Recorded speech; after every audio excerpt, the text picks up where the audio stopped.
Okay, she be going every single night. Day and night on my mind, pushing you to vibe. How's it going, everybody? This is Gordo Travels. Hope you're having another great day, and welcome back to another video. Alright, so as I've already mentioned multiple times on this channel, my very first job was at Stop and Shop, where I was a cart attendant. This was obviously a way for me to get my foot in the door when it comes to workplace and try to find some skills so that way I can be able to help advance myself into a further career in my industry where I'm at right now. But as I've mentioned multiple times before, despite everything I said about Walmart, this still remains by far my worst overall job experience. Now, nothing on Stop and Shop whatsoever. This is just about a job. The company itself is pretty fine. You know, they helped accommodate me very well. It's just that the job was just very, very stressful. And there are a lot of people that can agree with me that being a cart attendant for your very first job is one of the very worst things that can happen to you. And that's exactly what I want to talk to you about today in this video. So for those that are looking to try to get into the workplace industry, I'm going to tell you why you should not work as a cart attendant for your first job. I'm going to give you 5 reasons why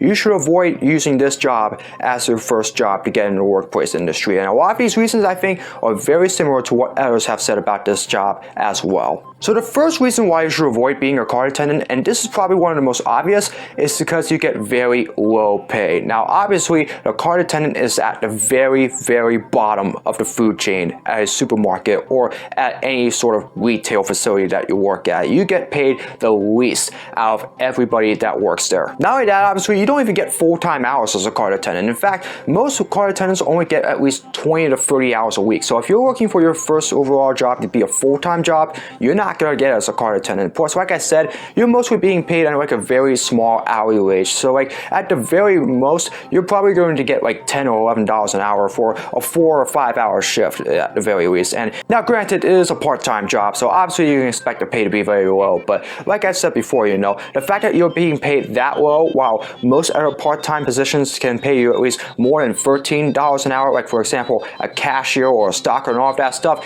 that just shows you how unfairly cart attendants are treated. And really, you know, just the low pay in itself is just not a good thing whatsoever. And of course, most other part-time jobs for your first job will likely be around at this hourly salary as well. So obviously, you can get the same exact thing as the other positions, but this one, it really comes with a lot of a heavy workload that can really affect you. And like I said before, you're just basically treated as a nobody there. Being paid at $10 or $11 an hour at a grocery store working as a cart attendant is just not a healthy thing for you to be as a cart attendant. So obviously, that's one reason why you should avoid doing this job. The second reason why you should avoid being a cart attendant is because of all the work that you have to do. More importantly, just the surroundings and all of that. Because like I said before, when you're working at a retail environment as a cart attendant, there's a very good chance that you're going to get a lot of very heavy workloads over the course of the 3 or 4 hours that you are there. There could be a lot of days where there aren't a whole lot of people that are coming to the store, and so that's less carts for you to take on, but obviously that's not going to be the case. Almost every single day that you work at a retail store as a cart attendant, chances are you're going to have to take in a whole lot of carts back to the store, and a lot of times, usually about 4 or 5 carts at a time. And that's tough because obviously, as we all know, we have to go do our groceries, obviously, so that's why we usually have to go in and take our carts, but sometimes we also have to take 2 carts because we need more than what we originally had on our list, obviously, but that just only adds a whole lot more work for you to do when doing this job. So yeah, it's really just a whole lot of carts that you have to take in during a 3 or 4 hour shift, and as a result of that, when you do get home, you're going to feel really dragged down. Now, obviously, most other part-time jobs, you know, it's not a whole lot of work, like for example, being a cashier and all that stuff, so you might be fine even with a little bit of stress, but as a cart attendant, you really will get yourself dragged down because of the whole amount of carts that you have to take in, and that can really drain all of your energy out of you and make you feel really drowsy when you get home. So yeah, it's a lot of work, and I've had to go through that personally during my time as a cart attendant, and trust me, taking in 6 to 8 carts at one time,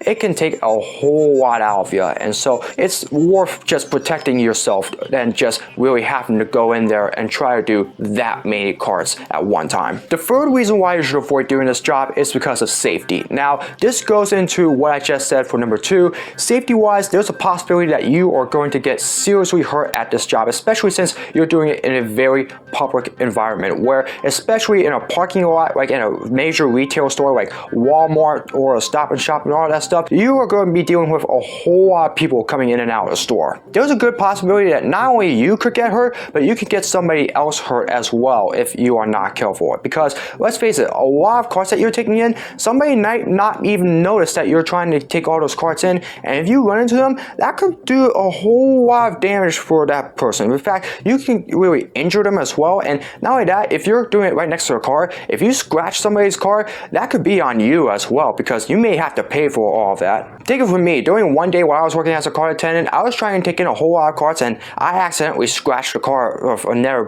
customer, and unfortunately, although I didn't have to pay for it, I did get myself in quite a bit of trouble for it. And so that's something that can really hurt you when it comes to trying to get your way further up into the retail industry. And like I said before, the whole amount of carts that you have to do, if you're not careful with it, you can really pull a muscle, a hamstring, or something in your legs, maybe tear an ACL and all that stuff. It can be a very, very dangerous job. And with the amount of cars that are also traveling at you, if you're not careful, a car could just run right over you, and unfortunately you could get yourself seriously hurt, and that can create a very huge mess as well. So yeah, take this as a warning that if you are going to become a car attendant, you should really take into consideration the safety level of this job. But otherwise, I recommend staying away from this position. Now, this is a pretty common reason why you shouldn't be a car attendant, and I've heard this quite a bit. The fourth reason why you shouldn't do this is because of the weather. Now, you're going to be working with a lot of hot temperatures and a lot of very freezing temperatures as well. And a lot of that reason is because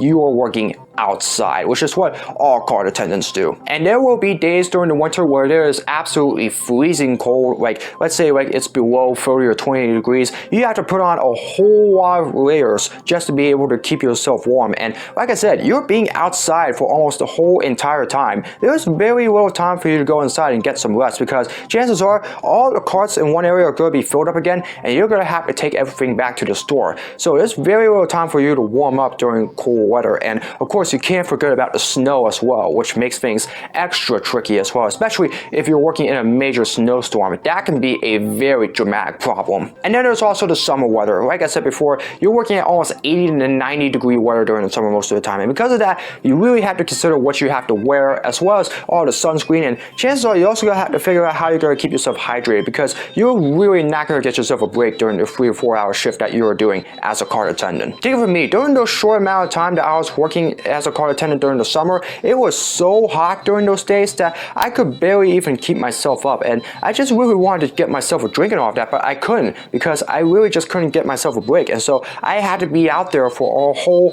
4 hour shift taking in all the carts while having to deal with temperatures that can really cause me sunburn and really just, drain me down overall. And so working in the summer, it might be a lot better than working in the winter, but at the same time, that summer weather is really going to bother you. Now, obviously, the spring and the fall temperatures might be a little bit better, obviously, because, that's where it's around the optimal range temperature-wise when it comes to, taking out the carts. But at the same time, there's also other conditions that you have to worry about as well. For example, the wind. It could be a very windy day, and some of the carts that you're taking in could just end up blowing out and back onto the streets as well. And that goes into the safety part, obviously. You're risking getting a lot of other people hurt as a result of that. And there's also a lot of heavy rain these days as well.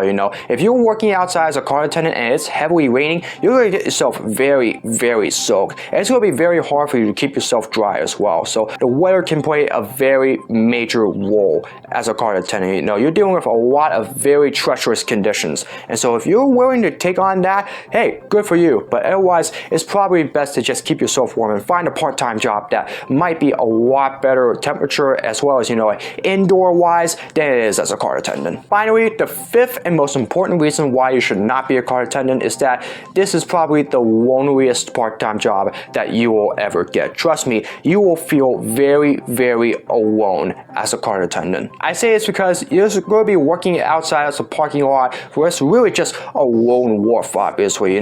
There will be shifts where you may just have to deal with just doing one area alone, and then if you have to switch sides, you're also going to have to do it alone. There's barely any help that you're going to get as a car attendant. Take it from me, we actually had had 2 parking lot areas at the Stop and Shop that I was working on, and almost all the time I really had somebody else join me in helping me get all the cars. I had to do all of it alone. Not only that, you're rarely ever spoken to, you know, unless you're going to get something that you can buy out at the store. You know, the only time that you're really going to ever talk to somebody is if somebody is even there trying to help you with getting all the cars back into the store, or maybe if a customer just wants to stop and talk to you as well. You know, you're very rarely going to be able to have a conversation with somebody while you're doing the job. And as I said before, you're at the very bottom of the food chain when it comes to the retail industry, so you will be talked down to very easily. That wasn't what happened with me, fortunately, but it could still very well happen to you. As a cart attendant, you have to deal with the possibility that you are barely going to get any help, and more importantly,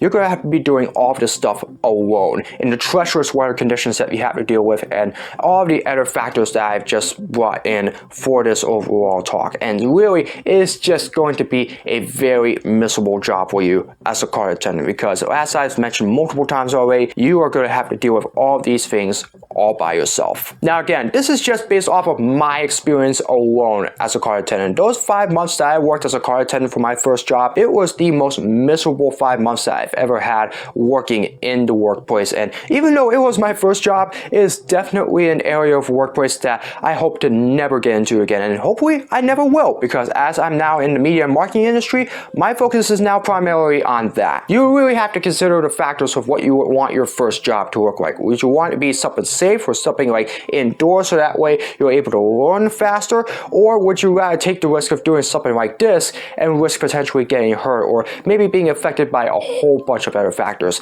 There's a lot of various things that you have to take into account when trying to seek your very first job as an actual employee of a workplace. So after explaining all of this, if you still think that you can take on a car attendant role as your very first job, then hey, go for it. I took that on as my very first job, and it was definitely miserable, but hey, you might find a lot of success for yourself as a car attendant. Maybe if you're looking to work in retail full time, you can maybe use this opportunity to try to work your way up and try to defy everything that I've just talked about. Hey, that might be awesome for you. So if you feel willing to take that risk, go ahead and do it. But otherwise, if you want to be safe and you want to try to find a way to work your way up in the workplace industry without the risk of potentially having every one of these factors I've spoken to today come into play, it's probably best for you to stay away from the car attendant role, because this job will absolutely bore you and it will absolutely make you miserable. Trust me, it will not be a very fun first job at all. Alright folks, so that's going to do it for this video. Hope you all enjoyed it. As always, if you'd like to see more of my content, be sure to subscribe and hit the notification bell so you know when my latest video is released. As always, be sure to comment below for future suggestions for all my videos, whether it's blogs, projects, or challenges, you name it. Leave it in the comments below and I'll do my best to make them. As always, follow me on my social media. All the links are in the description below. That's going to do it for another midweek upload. I hope you all are having another great day. And as always, I hope to see all of you again in another video very soon. So long, everybody.